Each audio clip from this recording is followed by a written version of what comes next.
नमस्कार, मी Rajratna Jondhale. Top news मराठीमध्ये आपलं स्वागत. लोकसभा निवडणुकीची मतदानाची ही आकडेवारी पुढे आलेली आहे. मतदानाचे निकाल हे पुढे आलेले आहेत आणि हे धक्कादायक निकाल पुढे आलेले आहेत. कारण ज्या प्रकारे एक्झिट पोल मध्ये सांगण्यात आलं होतं की एनडीए आघाडीला अर्थात भारतीय जनता पक्षाला 350 ते 450 जागा मिळतील असं सांगण्यात आलं होतं, परंतु एक्झिट पोलचे अगदी विरुद्ध असे निकाल या ठिकाणी आपल्याला पाहायला मिळतात. एनडीए आघाडीला जवळपास आपण पाहतो की 290 ते 91 जागांपर्यंत जागा मिळत आहेत एनडीए आघाडीला. तर इंडिया आघाडी ही 230 जागांवरती आघाडीवरती दिसते. इंडिया आघाडीला असं सांगण्यात आलं होतं की त्यांच्या 195 किंवा 150 ते 195च्या दरम्यान त्यांना जागा मिळतील, परंतु एक्झॅक्टली आता जे प्रत्यक्ष आकडेवारी पुढे आलेली आहे, मतदानाचे कौल पुढे आलेले आहे, त्यामध्ये इंडिया आघाडीला अशी आकडेवारी मिळताना दिसत नाहीये. उलट त्यांना जे एक्झिट पोल मध्ये आकडेवारी दर्शवण्यात आली होती त्या पटीने कितीतरी पटीने त्यांना चांगले यश मिळताना दिसते. आणि विशेषतः महाराष्ट्रामध्ये बघितलं तर महाविकास आघाडीलाही अत्यंत चांगलं यश मिळालेलं आहे. 48 लोकसभेच्या जागांपैकी काँग्रेसकडे 13 जागांवरती काँग्रेसने आघाडी घेतलेली आहे.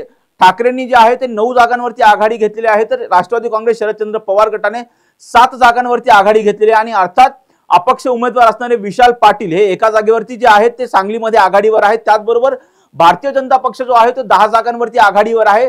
शिंदेची शिवसेना 7 जागेवरती आणि राष्ट्रवादी अजित पवार गट जो आहे तो एका जागेवरती आघाडीवरती आहे.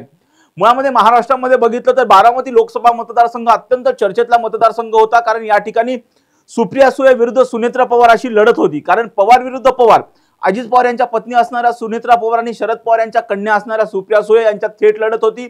आणि ही लढत कुठेतरी बारामतीकरांना आवडलेली नव्हती. ज्या प्रकारे अजित पवार यांनी राष्ट्रवादी काँग्रेसमध्ये बंड केलं आणि 40 पेक्षा जास्त आमदारांना सोबत घेत त्यांनी शिंदेच्या सोबत जात सरकार स्थापन केलं आणि शिंदेच्या मंत्रिमंडळामध्ये त्यांनी उपमुख्यमंत्री पदाची शपथ घेऊन त्यांनी सरकारही चालवलं होतं. ही बाब कुठेतरी बारामतीकर जनतेला कुठेतरी आवडलेली नव्हती. त्यामुळे हे सुनेत्रा पवार यांच्या पराभवाचं मुख्य कारणही सांगितलं जात आहे. कारण ज्या प्रकारे आपण बघतोय की सुप्रिया सुळे आणि सुनेत्रा पवार यांचा तब्बल 1 लाखांहून अधिक मतांनी पराभव केलेला आहे.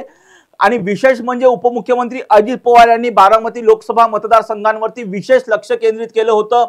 पूर्ण भारतीय जनता पक्ष असेल, त्याचबरोबर शिंदेची शिवसेनेने या मतदारसंघावरती विशेष लक्ष केंद्रित केलं होतं. परंतु आपण बघतो की सुप्रिया सुळे यांनी 1 लाखांहून अधिक मतांनी त्यांचा पराभव केल्याचं दिसून येते.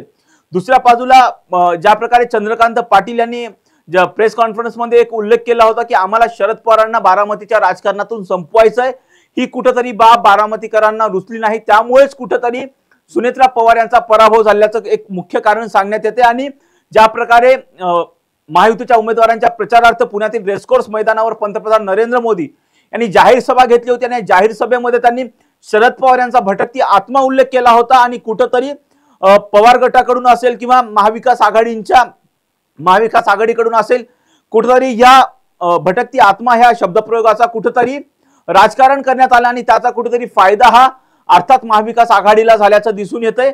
आणि त्यामुळे कुठेतरी महत्वाचं कारण त्याचंच प्रतिबिंब म्हणून सुनेत्रा पवार यांचा धक्कादायकरित्या सुप्रिया सुळे यांच्याकडून तब्बल 1 लाखांहून अधिक मतांनी पराभव झाल्याचं दिसून येते. अशाच महत्त्वपूर्ण बातम्यांसाठी पाहत राहा टॉप न्यूज मराठी. आपला महाराष्ट्र, आपली बातमी.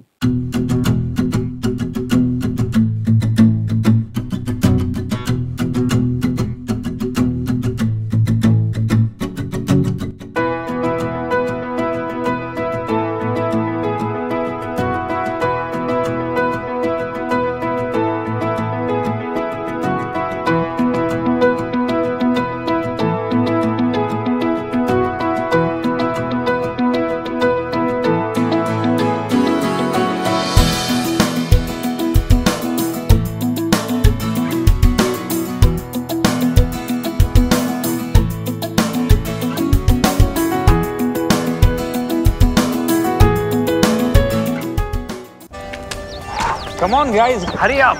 अरे सुन ना, एक ब्रेक ले लेते हैं. Guys, I'm telling you, तुम लोगों को सही से ट्रैकिंग नहीं आता. But that's okay, you can learn. रोज का ढक्कन देना. ये रेड वाला है, सही वाला देना. अबे ढक्कन, पहले तो सही पानी पीना.